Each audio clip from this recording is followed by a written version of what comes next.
Hello students, welcome to PBM study. तो 11th biology chapter first चल रहा है। चैप्टर फर्स्ट जीव जगत, जीवों के बारे में ही हम अध्ययन कर रहे हैं। तो अब तक हमने पढ़ा कि जीवों में क्या क्या लक्षण पाए जाते हैं, कौन कौन से लक्षण पाए जाते हैं, ठीक है। और फिर हमने पढ़ा कि जैव विविधता, जीवों में मुख्य कौन कौन सी विविधताएं पाई जाती हैं। आज हम बात करेंगे द्विनाम पद्धति, ठीक है। द्विनाम पद्धति या इसे कह सकते हैं द्विपद नाम पद्धति। ये पद्धति क्या है, किस काम आती है, किसने दी, ये सारी बातों का हम अध्ययन करेंगे, ठीक है।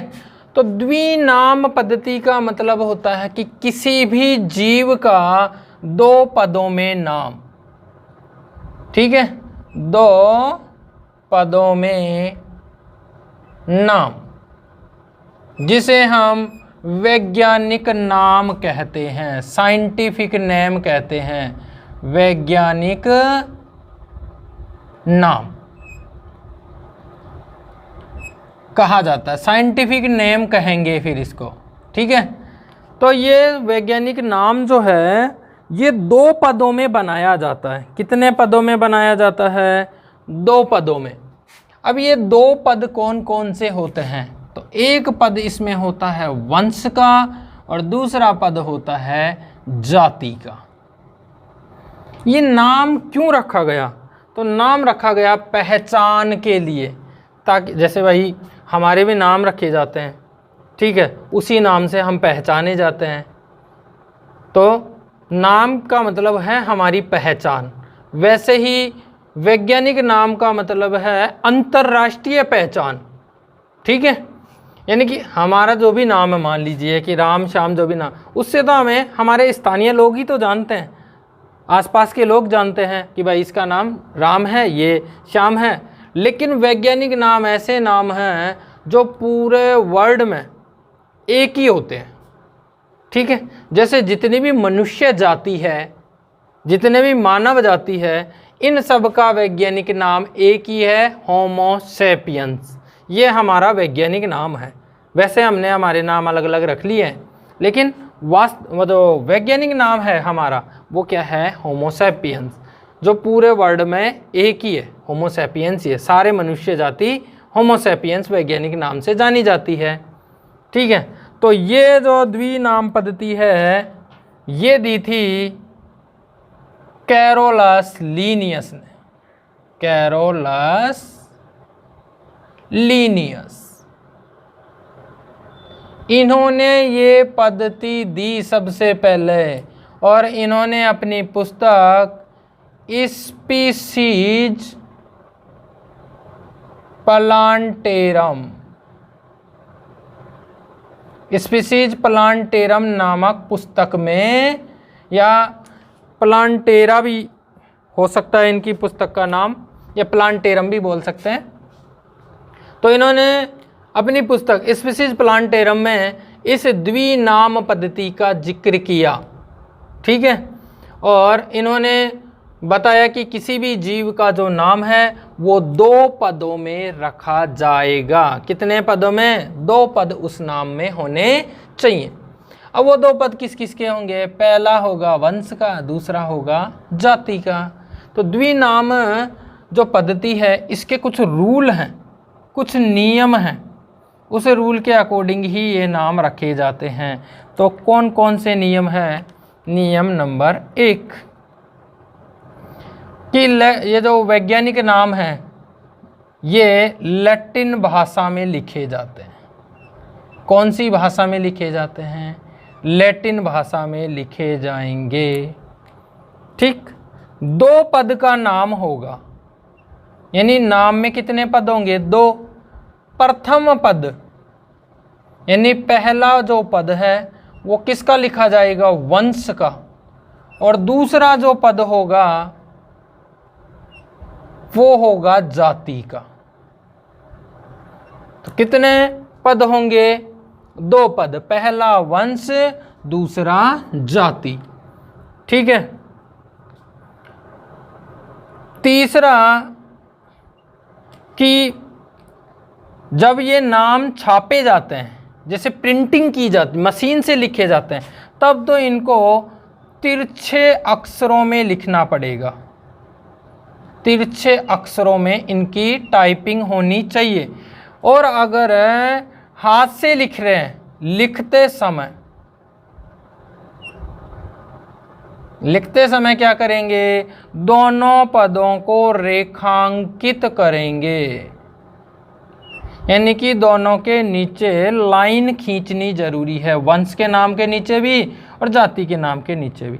तो टाइपिंग करते समय तिरछे अक्षरों में लिखेंगे, टाइप किए जाएंगे, और लिखते समय उन दोनों पदों को क्या किया जाएगा? रेखांकित किया जाएगा।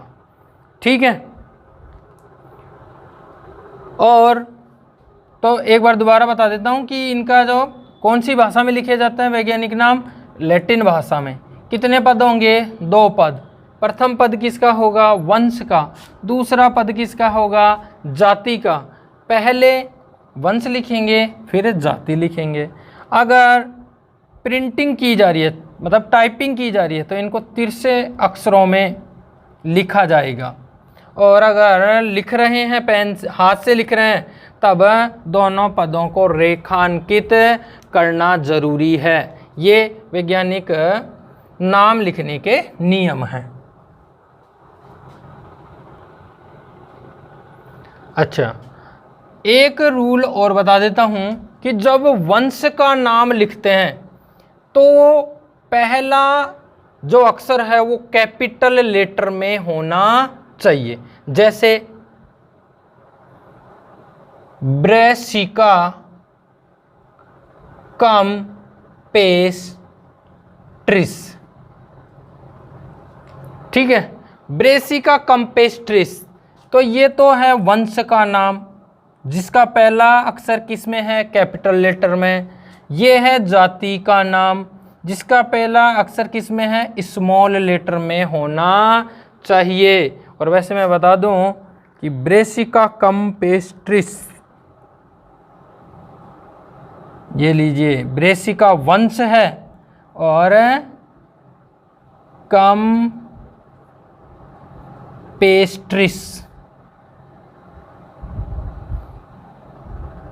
ये जाति है। ये वैज्ञानिक नाम किसका है? सरसों का। ठीक है, किसका वैज्ञानिक नाम है ये? सरसों का, ब्रेसिका कैम्पेस्ट्रिस।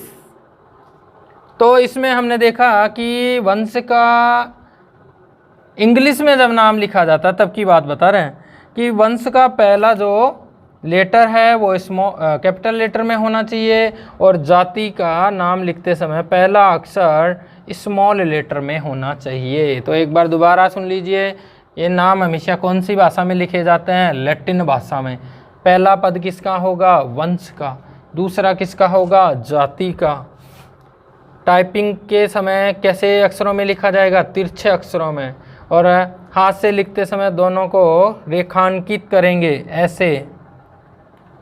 ठीक है, और वंश के नाम का पहला अक्षर कैपिटल लेटर में, जाति के नाम का पहला अक्षर स्मॉल लेटर में लिखते हैं। अब इन नामों को मान्यता कौन देता है? कौन, मतलब पूरे इंटरनेशनल लेवल पे कोई तो यूनियन होगी जो इनको ये मान्यता देती है। तो ऐसी 2 संस्थाएं हैं, ICBN और एक है ICZN। ICBN international code of botanical nomenclature. ठीक है, international code of botanical nomenclature. ये यूनियन है जो नाम,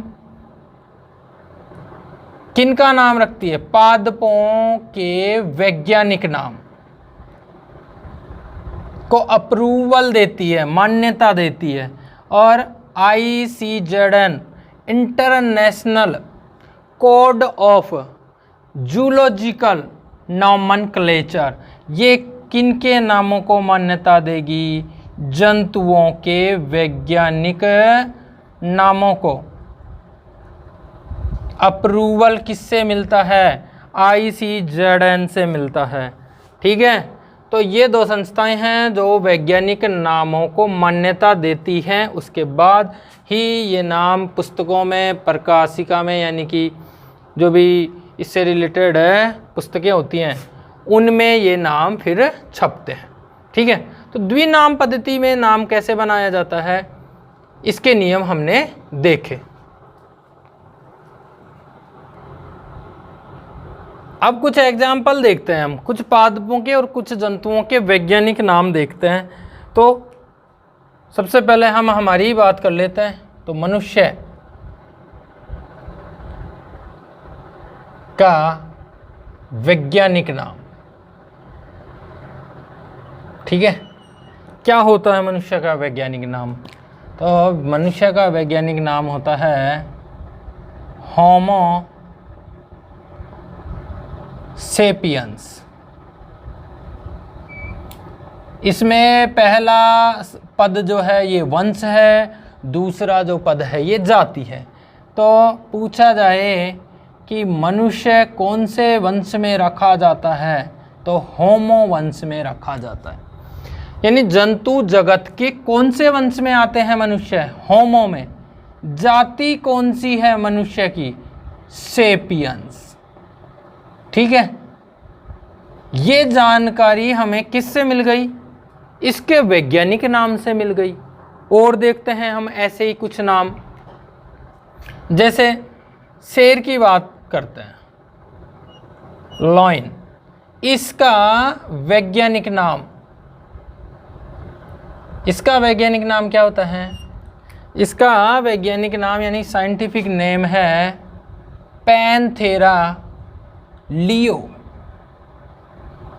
अब तो आप भी समझ गए होंगे कि इनमें वंश कौन सा है? पैंथेरा। जाति कौन सी है? लियो। तो इसके वंश की बात करें, आपसे पूछा जाए कि शेर कौन से वंश में आता है, तो आप क्या बताओगे? पैंथेरा वंश में। जंतु जगत के कौन से वंश में आता है? पैंथेरा वंश में आता है। और इसकी जाति कौन सी है? तो इसकी जाति है लियो। ठीक, ऐसे और नाम देखते हैं। चीता का वैज्ञानिक नाम, शेरी के ही परिवार से है, शेर की फैमिली से ही है ये। ठीक है ना भाई, एक ही फैमिली है, लगभग एक जैसे दिखते हैं। रीजन क्या है? रीजन ये है कि ये जो दोनों हैं इनका वंश समान होता है।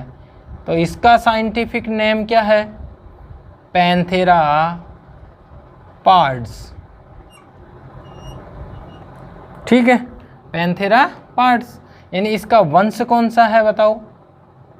पैंथेरा। और इसकी जाति कौन सी है? पार्ड्स।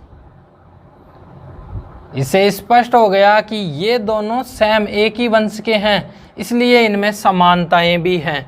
लेकिन विविधता भी तो है ना। किसकी विविधता है? जाति की विविधता हो गई। जाति में इनमें क्या है?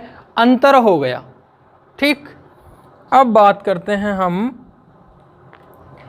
कि घरेलू मक्खी का वैज्ञानिक नाम देखते हैं। घरेलू मक्खी। अब ये घरेलू मक्खी कौन सी हैं? जो खाने पे बैठ जाती हैं, मतलब मधुमक्खी नहीं है, साधारण जो मक्खी है उसकी बात कर रहे हैं। तो घरेलू मक्खी का वैज्ञानिक नाम क्या होता है? इसका वैज्ञानिक नाम होता है मस्का डोमेस्टिका।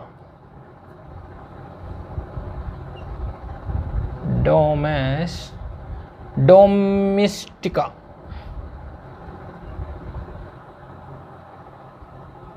ठीक है, क्या नाम है? मस्का डोमेस्टिका। अब साफ ही पता चल रहा है भाई कि मस्का जो है ये क्या है? इसका वंश है। और डोमेस्टिका जो है इसकी जाति है। ठीक, तो जो वैज्ञानिक नाम होते हैं उनसे हमें इनकी पहचान हो जाती है और इनके वंश के बारे में हमें पता चल जाता है, इनकी जाति के बारे में हमें पता चल जाता है।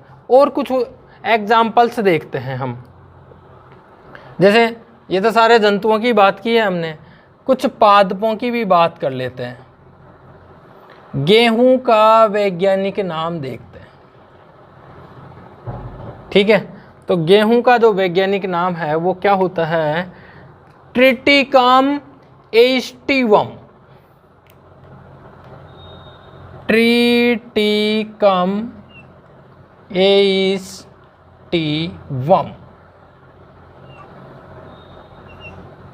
एस्टिवम, इसका मतलब गेहूं का वंश कौन सा है? ट्रिटिकम। ठीक है, और इसकी जाति कौन सी है? एस्टिवम है। ठीक, चलो अब आपके फेवरेट फ्रूट की बात करते हैं, आम। आम का वैज्ञानिक नाम। ठीक है, अब आपका हो गया मैं तो आम ही अच्छा लगता है, वैज्ञानिक नाम ठीक नहीं है, बस आम नाम ठीक है। तो हाँ, अच्छा ही बात है, आम ही नाम अच्छा है, लेकिन भाई बायोलॉजी पढ़नी है तो वैज्ञानिक नाम तो पढ़ने ही पड़ेंगे। तो इसका वैज्ञानिक नाम होता है मेजिफेरा इंडिका।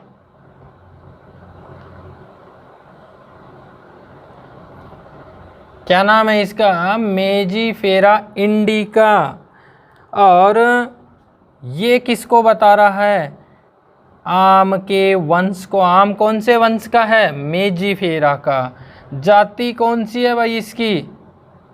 इंडिका। अब देखिए, ये जातियां जो है ना, ये आवास के हिसाब से भी इनका नाम रखा जा सकता है। इंडिका, ये इंडिया के नाम पर इंडिका रखा गया, मतलब ये जो जाति है ना आम की, ये जाति इंडिया में पाई जाती है, इसलिए इसका नाम क्या रखा गया है? इंडिका। ठीक, तो ये कुछ एग्जाम्पल्स हमने देखे। और देखो यहाँ पर हमने सरसों का वैज्ञानिक नाम देखा था। तो ये पहला पद किसको बता रहा है? वंश को। दूसरा पद किसको बता रहा है? जाति को। ब्रेसिका कैम्पेस्ट्रिस, सरसों का वैज्ञानिक नाम। तो कुछ जंतुओं के और कुछ पादपों के हमने वैज्ञानिक नाम देखे। ये वैज्ञानिक नाम कितने पदों में बनाए गए हैं? 2 पदों में बनाए गए हैं।